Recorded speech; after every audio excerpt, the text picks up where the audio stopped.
ಕೊಟ್ರೆ ಮಾತ್ರ ಆಗತ್ತೆ ನಿಮ್ಮ ಕೆಲಸ. ಕಾಸು ಕೊಡದೇ ಇದ್ರೆ ಮೂವ್ ಆಗೋದಿಲ್ಲ ನಿಮ್ಮ ಫೈಲ್. ಯಾರದ್ದೋ ಆಸ್ತಿ ಇನ್ಯಾರದ್ದೋ ಹೆಸರು. ಹಣ ಕೊಟ್ರೆ ನಿಮ್ಮ ಹೆಸರಿಗೆ ಆಗತ್ತೆ ಬೇರೆಯವರ ಆಸ್ತಿ. ಯಾರು ಬೇಕಾದರೂ ಹಣ ಕೊಡ್ಬೋದು. ಹಾಗಾದ್ರೆ ಯಾರು ಬೇಕಾದರೂ ಯಾರ ಆಸ್ತಿಯನ್ನ ವರ್ಗಾವಣೆ ಮಾಡ್ಕೊಂಡ್ಬಿಡ್ಬೋದು. ಇದು ಯಾವಾಗ ರೂಲ್ಸ್ ಬಂತೋ ನನಗೆ ಗೊತ್ತಿಲ್ಲ. ಒಂದೇ ಆಸ್ತಿಗೆ 3 ಬಾರಿ ಆಸ್ತಿ ನಂಬರ್ ಅನ್ನ ಬದಲಿಸಿದ್ದಾನೆ ಭೂಪ. ಬೀದರ್ನಲ್ಲಿ ಪಿಡಿಒ ಲಂಚಾವತಾರ ಬಯಲಾಗ್ತಾ ಇದೆ. ಪಿಡಿಒ ಹಣ ಪಡಿತಾ ಇದ್ದಂತಹ ದೃಶ್ಯ ಇದೆಯಲ್ಲ, ಅದು ಮೊಬೈಲ್ನಲ್ಲಿ ಸೆರೆ ಹಿಡಿಯಲಾಗಿದೆ. ಕಮಲಾನಗರ ಪಿಡಿಒ ರಾಜಕುಮಾರ್ ತಂಬಾಕೆ ಲಂಚಾವತಾರ ಬಯಲಾಗಿದೆ.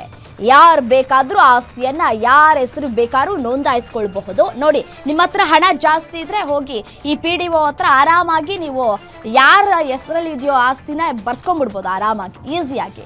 ಹಣ ಕೊಟ್ರೆ ಏನ್ ಬೇಕಾದ್ರೂ ಮಾಡ್ಬಿಡ್ತಾರೆ. ಅಷ್ಟರ ಮಟ್ಟಿಗೆ ಈ ಜನ ಇದಾರಲ್ಲ.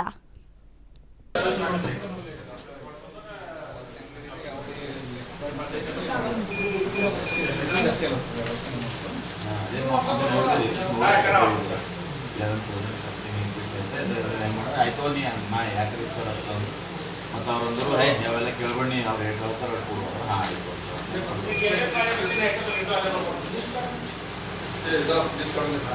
ಮಹೇಶ್ ಅಣ್ಣ ಭೀ ಮಾತಾಡ್ತಾರೆ. ಮಹೇಶ್ ಅಧ್ಯಕ್ಷ ಅದೇ